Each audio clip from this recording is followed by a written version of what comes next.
Sobres. Vamos a ver. Veamos. Déjenme comparto la presentación.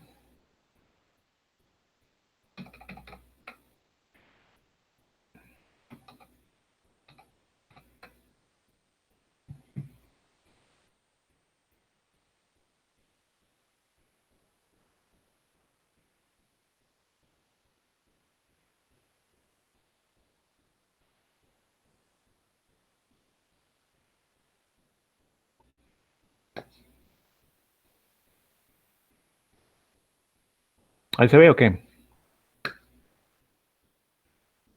Sí, se ve. Muy bien, excelente. Bueno, vamos a dar 2 minutos para los que tienen mal el reloj. A ver si hay chance.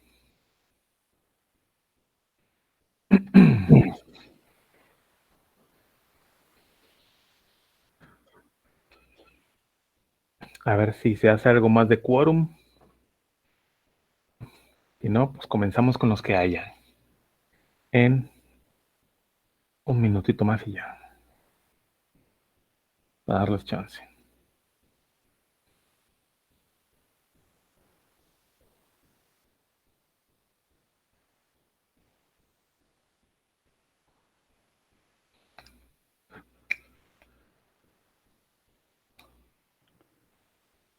Bueno, probando.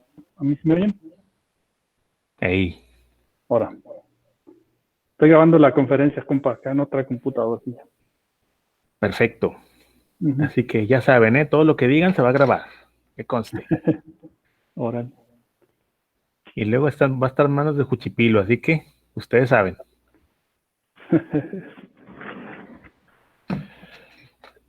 Muy bien, vamos a comenzar. Ok. Entonces, ¿cómo va a estar el asunto? Si recuerdan, en la sesión anterior vimos lo de UML. Fue así, más que nada un crash course así súper rapidito de cómo hacer diagramas de clase. Entonces, eso nos va a ser de utilidad para esta sesión de pláticas que voy a dar, porque el conjunto de pláticas va a servir para ver el análisis y diseño orientado a objetos. En inglés, Object Oriented Analysis and Design, por eso las siglas que están ahí. Entonces, vamos a ver primero cómo va a estar el business aquí. En esta primera plática de una serie de, pues no sé todavía cuántas van a ser, quiero pensar que no van a ser más de 5, espero, pero esta es de las más complicadas.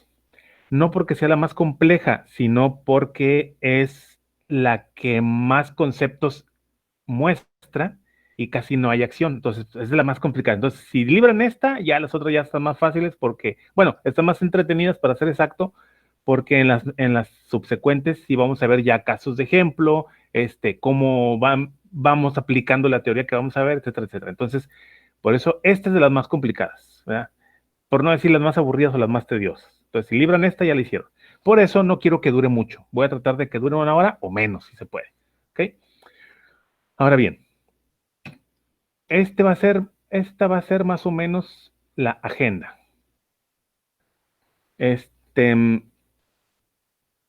Más o menos vamos a ver así un panorama súper rápido, no nos vamos a detener mucho más que específicamente para lo que quiero explicar, que es muy, muy breve, de los otros tipos de diseño que hay, ¿verdad? Que muchos de nosotros ya los conocemos. Vamos a ver el diseño algorítmico, diseño top-down, que de hecho solo los vamos a mencionar, nada más para hacer comparación con el diseño orientado a objetos, que es el que vamos a ver nosotros. Vamos a ver a qué se le llama software de buena calidad, así muy rápido. ¿Cuáles son los pasos para hacer software de buena calidad?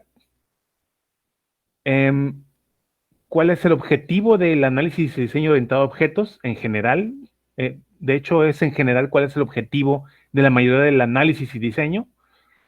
Y por último, vamos a dar un vistazo así rápido a realmente cuáles son los pasos específicos que se hacen en un análisis y diseño orientado a objetos. ¿Okay? Entonces, más o menos es la agenda que vamos a llevar hoy. Ahora bien, Comencemos. Primero, antes de ver este primer tipo de diseño, quiero comentarles que en general este curso está orientado a cualquier persona que quiera programar y que tenga ciertos conocimientos, los conocimientos básicos del paradigma orientado a objetos, que es una clase, herencia, polimorfismo, etcétera, etcétera, ¿verdad? Pero quienes se van a ver beneficiados de estas pláticas son aquellas personas que sean freelancers por su naturaleza de que, oye, ¿sabes qué? Me junté con un grupito de personas y trabajamos por nuestra cuenta, o trabajo yo en solitario, etcétera, etcétera. Y entonces yo o mi propio grupo somos los encargados de hacer todo el ciclo de desarrollo de un sistema, desde el levantamiento de requerimientos, que vamos por un cliente, lo entrevistamos, preparamos el análisis, hacemos el bosquejo, programamos, etcétera, etcétera. Vaya, esta plática les va a beneficiar más a ellos porque esta plática está orientada a llenar ese hueco que normalmente no se ve cuando uno toma algún curso para aprender a programar. ¿Eh? Entonces, ahorita vamos a ver más a detalle eso. Otro tipo de persona que se va a ver beneficiada más con este curso son los que se perfilan para ser líderes técnicos que van a llevar a su cargo un equipo y que tienen que dar la asesoría o tienen que decidir ellos, ¿sabes qué? Vamos a darle por este lado en el programa o vamos a elegir la mejor arquitectura, etcétera, etcétera. Esta plática también les va a servir bastante. Bueno, esta serie de pláticas en general. Y también los otros que te van a ver beneficiados son los que se perfilen para arquitectos de software, ya sea Technical Architect o Application Architect, porque el análisis y diseño orientado a objetos también contempla tomar en cuenta la arquitectura del sistema a la hora de que se va a desarrollar la aplicación. Entonces, digo, en general toda la gente que programe se va a ver beneficiada, pero específicamente esos perfiles que les mencioné van a verse, vaya, les va a hacer más sentido o van a verlo, van a poder utilizar más el beneficio, ¿verdad? Entonces, ahora bien, después de esa breve introducción, comencemos. Así rápidamente, normalmente cuando nosotros nos enseñan un lenguaje de programación o cuando nos enseñan programación en general, lo primero que vemos es los algoritmos y implícitamente vemos el diseño algorítmico, que sabes que un algoritmo es una serie de pasos, bla, bla, bla, que, etcétera, etcétera, ¿verdad? Y lo primero que nos muestran es un diagrama de flujo, que básicamente es transformar el algoritmo en forma gráfica para, siguiendo secuencialmente el diagrama de flujo, pues nosotros podemos realizar esa serie de pasos primero conceptualmente y después lo trasladamos al programa. Y normalmente, cuando nosotros vamos iniciando en programación, pues normalmente nuestros programas tienden a ser secuenciales, vaya, muy similares al diseño del algoritmo o al que vemos en el diagrama de flujo. Si acaso, pues les ponemos condicionales, como en este ejemplo de puse, podemos tener ciclos, etcétera, etcétera, pero normalmente cuando son clases básicas de programación, no se nos enseña más que el diseño algorítmico, que es el que les muestro ahorita, ¿verdad? Entonces, posteriormente, ya cuando avanzamos en la complejidad de los sistemas y los sistemas se vuelven un poquito más grandes, entonces nos enseñan que el diseño algorítmico se puede transformar en otro tipo de diseño más complejo que sirve para atacar de forma más fácil los programas que tienden a ser más complicados. Y me refiero al diseño top-down. El diseño top-down, como su nombre lo indica, tratamos de analizar de lo más general a lo más particular el sistema o tratamos de dividirlo en partes más pequeñas. Es decir, atacamos una parte del sistema que es compleja, lo dividimos en tareas más pequeñas que juntas forman la tarea más grande y entonces vamos programando cada una de las tareas pequeñas, ¿verdad? Y aquí pues lo dividimos en funciones, lo dividimos en módulos, etcétera, etcétera. Entonces, el diseño top-down es el que normalmente es el límite a donde llegan la mayoría de los cursos de programación hasta nivel medio, por ejemplo, ¿verdad? A nivel profesional y universitario es cuando ya se ven otro tipo de análisis. Por ejemplo, este diseño top-down y el análisis algorítmico y el diseño algorítmico también están muy relacionados con los paradigmas de programación que fueron inicialmente los que comenzaron con la programación. Normalmente la programación secuencial, que es la primera que se empezó siguiendo la secuencia, entonces está muy relacionada con el diseño algorítmico, porque ahí se sigue en secuencia, si acaso se brinca con las condicionales, con los ciclos, etcétera, etcétera, pero en general trata de seguir una secuencia hasta de inicio al final. Y normalmente, como todos sabemos, un sistema se compone básicamente de tres grandes flujos, que es entrada, proceso y salida. Entonces, el diseño algorítmico trata de ejemplificar eso. Como pueden ver aquí en el inicio, introducimos los datos, hacemos un proceso con ellos y al final hacemos una salida. Entonces, eso es para la mayoría de los sistemas, ¿verdad? O, independientemente de si la salida es por papel o la salida es a la base de datos, etcétera, etcétera. No importa. Y la entrada también.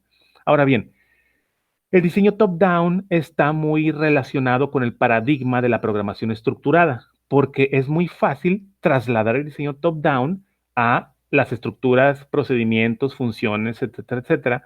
Entonces, este diseño top-down, como les digo, es fácil de pasarlo al paradigma de programación estructurada de tal manera que están relacionados, ¿verdad? Ahora bien, cuando ustedes toman un curso de programación, por ejemplo, en donde ustedes quieran, en Udemy o en cualquier otro tipo de, ya sea presencial o virtual, en general, lo que se nos enseña es, ¿sabes qué? Estas son las instrucciones del programa, así hacen los ciclos, así hacen los condicionales, estas son, así se declaran las variables, todo ese tipo de cosas. Pero una vez que saben todo ese tipo de cosas, hasta ahí llega el curso normalmente. Si acaso tocan la parte de programación orientada a objetos, pero nada más hasta decirles cómo se declaran las clases, cómo se maneja la herencia, interfaces, polimorfismo, etcétera, etcétera, y hasta ahí. De hecho, normalmente no van a encontrar un curso de algún lenguaje de programación, el que ustedes quieran, que incluya la parte del análisis. Lo verán como parte de cuando vayan a hacer un programa desde cero, pero nunca como un tema aparte, sino como complemento a que aprendan el lenguaje. Entonces, esa es una carencia muy importante porque cuando la gente que aprende un sistema, sobre todo, cuando la gente que aprende un lenguaje, perdón, sobre todo si es autodidacta, piensa que ya con aprender un lenguaje, ya voy a pasar a programar porque ya me sé todo el lenguaje de chile al revés. Pues no, ciertamente, eventualmente con la experiencia podrás hacerlo y vaya, sobre todo si ves otros programas y por analogía empiezas tú a hacer los tuyos y luego ya le cambias y empiezas a cambiar y ajustarle o te vas al Google y ahí sacas ejemplos de código y snippets, eventualmente tú haces el tuyo pegando, uniendo, y eso te genera cierto conocimiento para después tú empezar a extrapolar todo eso para hacer tus propias modificaciones y así. Pero no es un método riguroso, vaya, no es un método que sea probado, es un método que se aprende empíricamente o con la experiencia. Ahora bien, tanto el diseño algorítmico como el diseño top-down está tan difundido que es fácil encontrar cursos que te lo muestren. Sin embargo, cuando pasamos al siguiente, que es el diseño orientado a objetos, ahí la cosa se complica un poco. Les voy a decir por qué. Por lo siguiente, porque mucha gente confunde el diseño orientado a objetos con la programación orientada a objetos y con el paradigma orientado a objetos, y son cosas diferentes.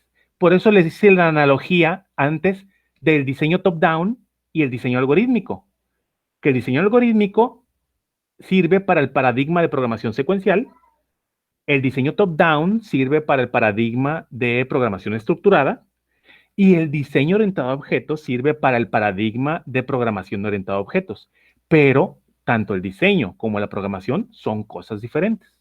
Entonces, mucha gente piensa que, ¿sabes qué? Ya sé cómo declarar una clase y ya sé que las clases tienen métodos y tienen propiedades y yo puedo comunicarme entre clases y hacer interfaces y con eso empiezan a modelar sus programas y a crear clases desde su punto de vista pensando que, mira, yo pienso que esta parte de agentes va a ir en esta clase, entonces a esta clase le voy a poner este método, vaya, pero sin un método formal, ¿ok? Entonces, eso eventualmente provoca problemas porque, sobre todo en los sistemas de medianos a grandes o con cierta complejidad, es donde provoca problemas porque el código se empieza a enmarañar, se empiezan a juntar clases, empiezan a crearse las deudas técnicas, que es de que después lo termino, o ya jaló, o después vemos que jale mejor, y eso se va acumulando y se arma una bola de nieve, ¿verdad?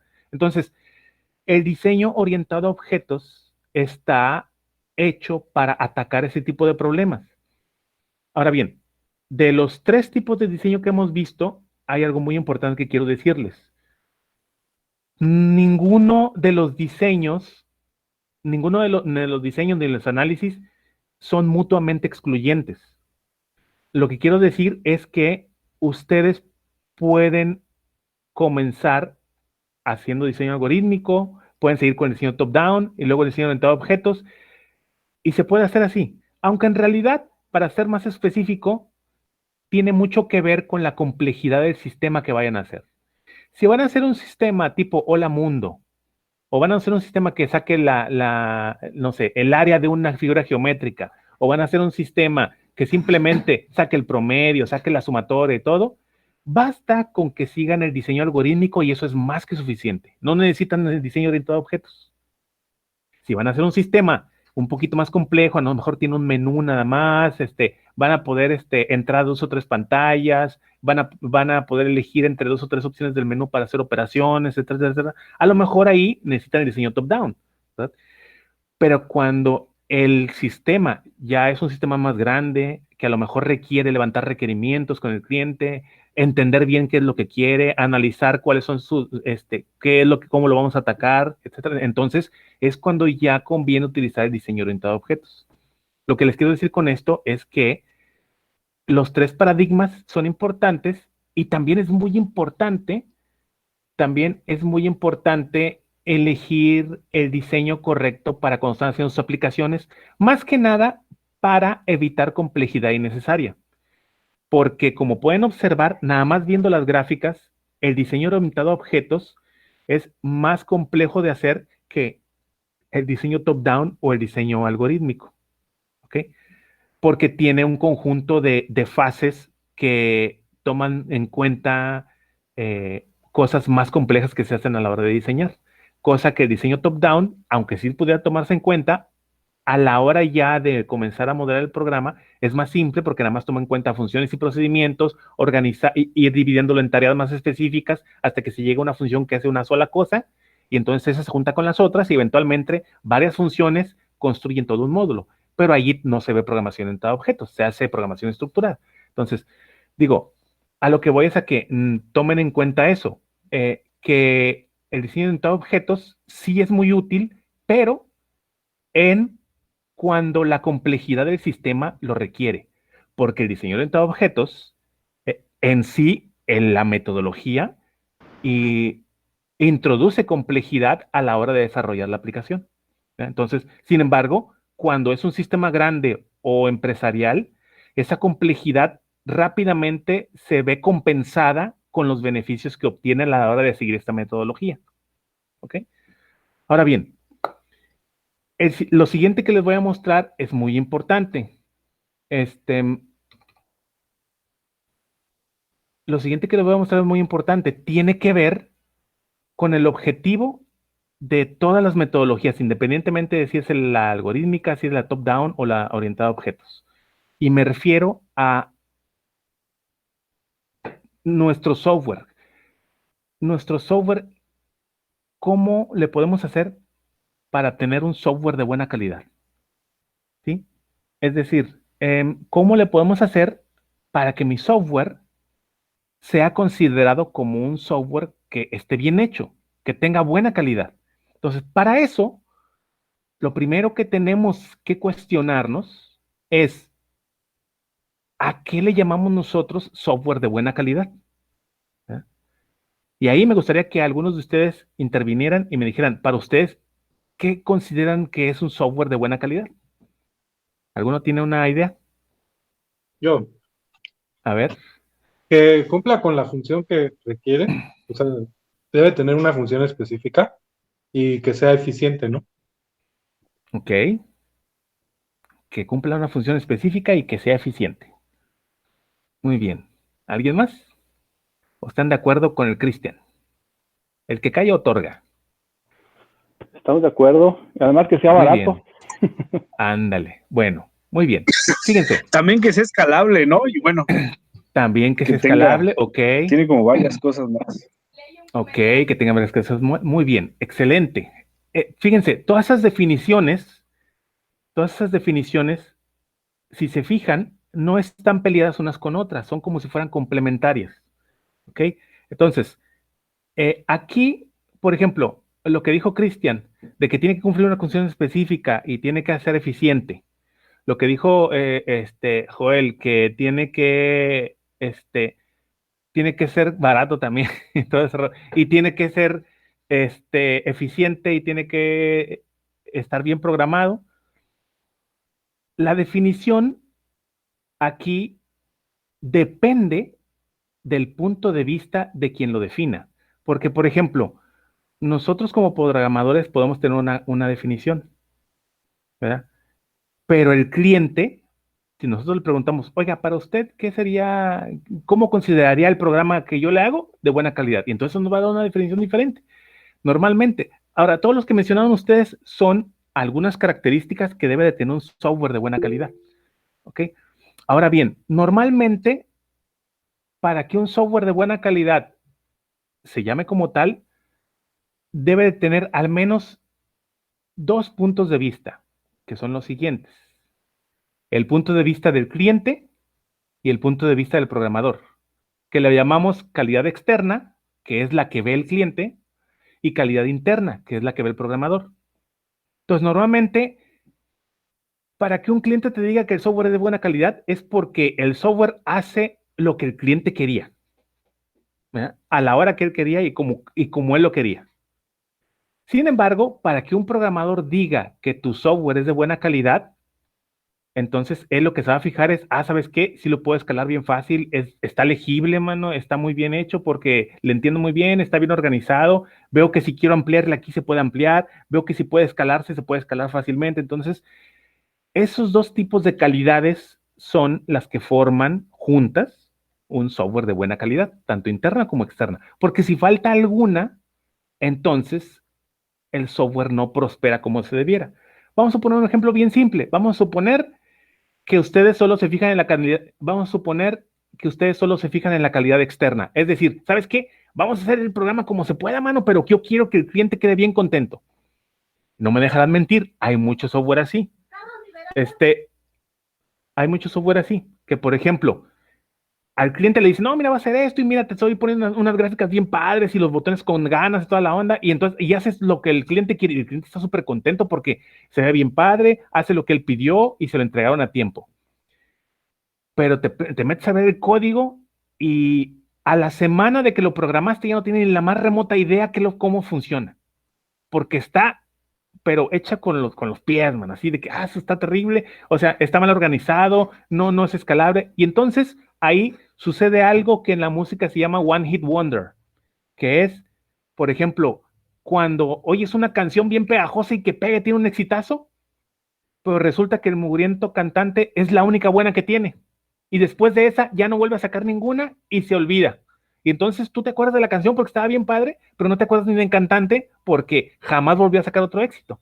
Entonces, cuando uno se fija en la calidad externa y no en la interna, corremos el riesgo de que suceda eso, porque cuando el cliente te pida que le muevas, que le amplíes, que le añadas, tu sistema va a empezar a tener broncas por la forma en que está programado, ¿verdad? Le vas a empezar a decir, no, pero es que yo creo que me voy a llevar un buen rato con eso, porque fíjese que tengo que moverle acá y toda la onda, ¿verdad?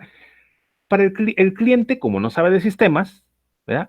Normalmente, él te va a exigir porque dice, oye, pues me hiciste muy bien, todo quiero que regreses esto y lo otro, y entonces las explicaciones que le des lo que tú quieras, él va a decir, no, pues yo lo único que entiendo es que no me lo vas a tener en el tiempo que yo quiero, a lo mejor no me lo vas a tener de la forma que yo quiero, y a lo mejor no me lo vas a tener con el costo que yo quiero.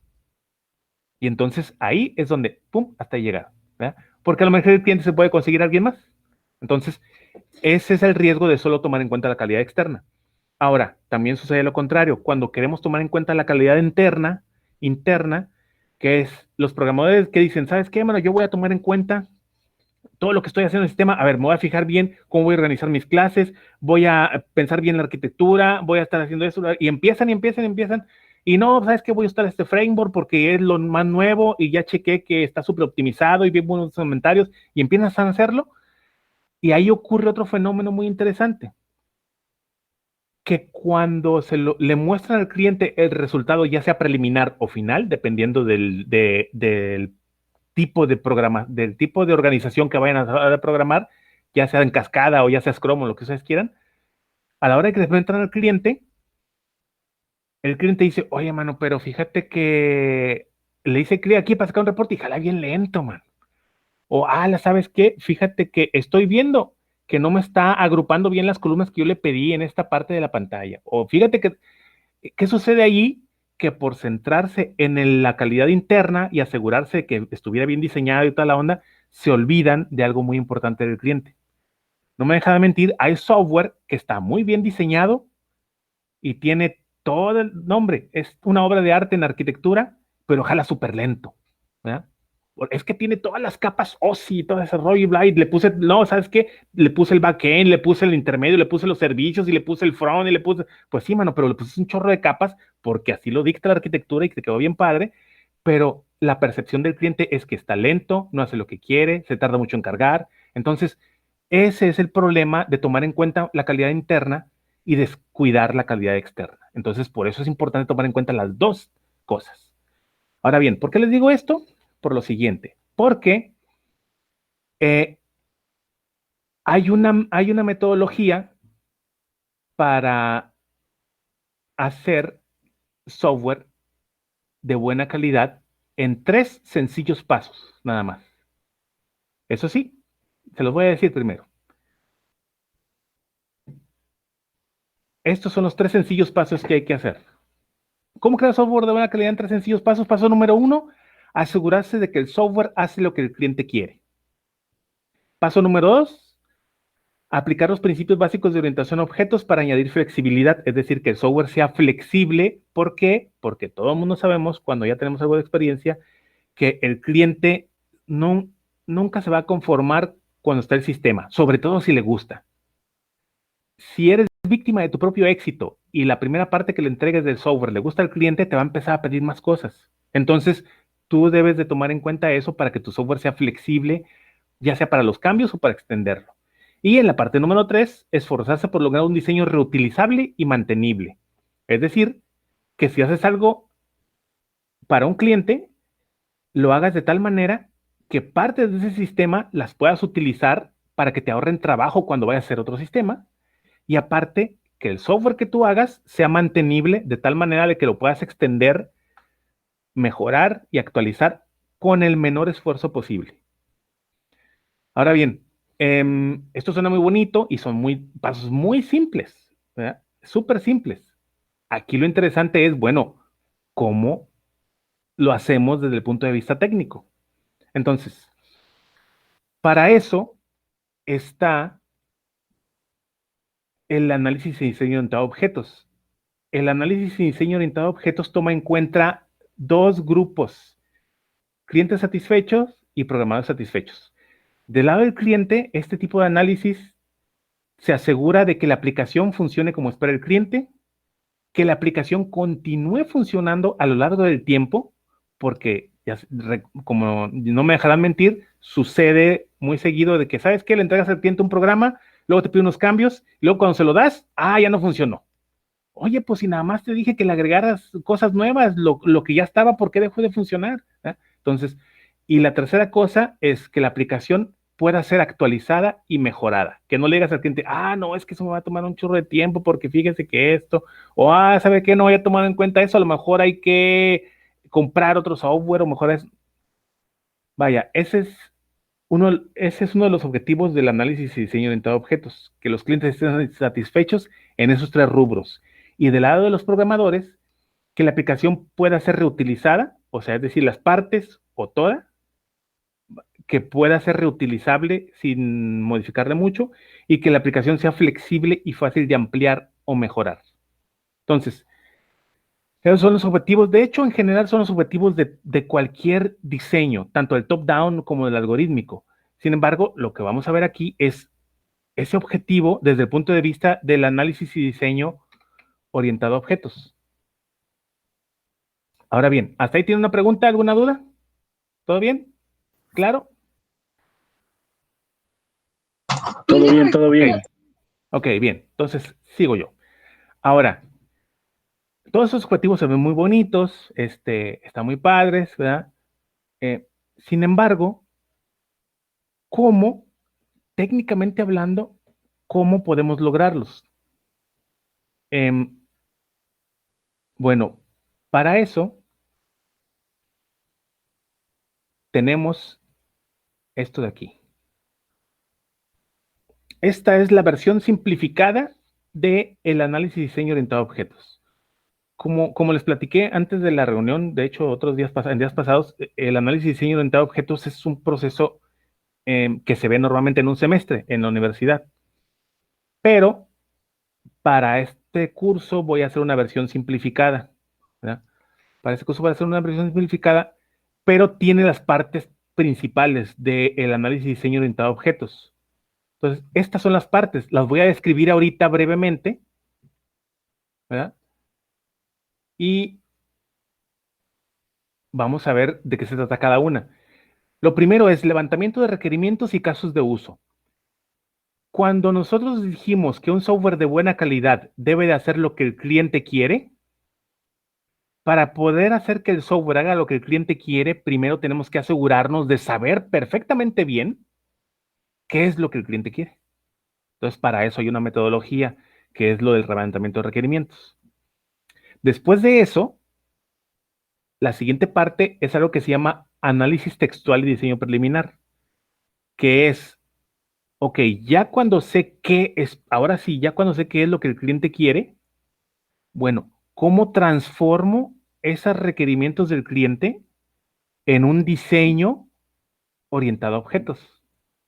Es decir, ¿cómo puedo transformar ese conjunto de requerimientos en un diagrama de clases o en un diagrama que me permita a mí modelar la arquitectura que voy a usar para mi sistema? A eso se refiere el siguiente punto. El punto que sigue, la aplicación de principios de diseño orientado a objetos, es, ok, una vez que ya yo vi que mi cliente, que ya tengo el diseño preliminar y ya sé más o menos con un diagrama de clases cómo voy a organizarlo, bueno, ese diagrama de clases, ¿qué principios de diseño de objetos le puedo aplicar? De esos principios de diseño orientado a objetos son, hay muchos que nosotros ya sabemos porque normalmente en los cursos de programación nos dan algunos, pero no nos mencionan que son principios de diseño, no, pues son técnicas o son tácticas. No, por ejemplo, el de Don't Repeat Yourself. Oye, ok, en el diagrama M identifiquemos las clases que hacen funciones duplicadas. Otro es de Single Responsibility Principle. El principio de responsabilidad única es, ok, ¿cuáles de esas clases tienen más de una función? Esas son candidatas a separarse, ¿verdad? Entonces, todo ese tipo de cosas son un conjunto de principios que se le aplican al diseño antes de empezar a programar. Se puede comenzar a programar así, pero después es un poco más complicado aplicarlas porque luego tienes que estar cambiando el programa, ¿verdad? Entonces, una vez que tienes estos principios más o menos digeridos, viendo el diagrama UML, que ya vimos cómo se hace un diagrama UML, puedes aplicarlos incluso en el diagrama para que a la hora que empieces a programar, ya empieces a programar con un cierto nivel de calidad a la hora de que pases el diagrama a código. ¿Okay? Ahora, después de que haces eso, hay que ver las técnicas de testing y desarrollo iterativo. Es decir, cuando tú vas a hacer un sistema de mediano a grande, no empiezas metiendo todo el montón de clases y luego empiezas a programar por todas como revuelto. No, vas agarrándolo por partes y vas creando por partes el sistema. Entonces, en forma iterativa, vas a veces, ¿sabes qué? Voy a agarrar esta parte, voy a programarla, voy a hacer el testing, voy a checar que salga todo bien y lo libero. Ahora, otra vez en la siguiente iteración, vuelvo a agarrar otra parte y repites lo mismo. Bueno, ese ciclo es un desarrollo iterativo. Vamos a ver algunas técnicas para hacer eso. ¿Ya? Ahora, después de eso, viene cómo se hace la entrega, el mantenimiento y el cierre de un sistema. ¿ya? Esa parte también es importante. No, vaya, esto me refiero a la parte del análisis y de programación. No estrictamente a la parte de DevOps, que es la parte de, ¿sabes qué? Voy a hacer el deploy. No, no es tanto eso. Es cómo le doy un cierre, ya sea parcial o final, al desarrollo que estoy haciendo. No es nada más, terminé el programa, punto final, tan, se acabó y ciérralo y ya mándaselo al cliente. No, hay un conjunto de cosas que tienes que verificar, hay un conjunto de cosas que tienes que tomar en cuenta, y después de eso, hablar con el cliente, decirle, oye, aquí está el sistema, ¿verdad? Poner unos ciertos puntos, todo ese tipo de cosas. Entonces, esa es la versión simplificada del análisis y diseño orientado a objetos, que vamos a ver. Ahora, em, ¿hasta ahí hay alguna duda en los puntos que hemos visto hasta ahorita? ¿Todo bien? No se preocupen. Si a Todo los bien, 5 todo bien. segundos. Bueno, perfecto. Si a los 5 segundos no me responden, asumo que todo bien. Así que para que no estén diciendo así todo. Entonces, bien. Ahora, esa parte del sistema, esta parte que le estoy diciendo aquí, em, como les dije al principio, lo que sucede aquí en. Ok, espérenme tantito, ya está. Lo que les dije al principio, de que todos los tipos de diseño son para lo mismo, o sea, hacer un software de calidad, etcétera, etcétera. Em, si se fijan, este es el que tiene un chorro de pasos. Hay unos pasos que se pueden compartir con los demás diseños. Es decir, por ejemplo, ustedes quieren hacer un diseño top-down por lo que ustedes quieran. Pueden hacer el levantamiento de requerimientos y casos de uso y después hacer el diseño top-down. Y también, por ejemplo, pueden hacer el análisis textual, pero el diseño preliminar pues ya no lo hacen. Entonces, vaya, este conjunto de pasos se puede utilizar no nada más para el paradigma orientado a objetos, también se puede utilizar para los otros, si es que los vayan a hacer. Ahora, lo que les iba a decir es lo siguiente también. Cuando se aplica esta versión simplificada, hay muchas cosas que no vamos a ver porque eso requerirá un análisis más profundo. ¿Ya? Y como les dije, esta plática es más que nada la teoría y ver de qué se va a tratar esta cosa. ¿Sí? Ahora bien, ¿cómo se hace específicamente el levantamiento de requerimientos y casos de uso? ¿Cómo se toma en cuenta en los de los clientes? Bueno, eso tiene mucho que ver con otros diagramas UML que vamos a ver más adelante. Igual el análisis textual y diseño preliminar es lo que ya vimos. Lo de aplicación y principios de diseño orientado a objetos también lo vamos a ver. Y todo lo demás, eso de técnica de testing, la entrega, mantenimiento, también lo vamos a ver. Entonces, ahora, el objetivo, como les decía de la plática, es que vamos a tratar de hacer 3 aplicaciones diferentes y vamos a aplicar este tipo de análisis en las 3. ¿Ok?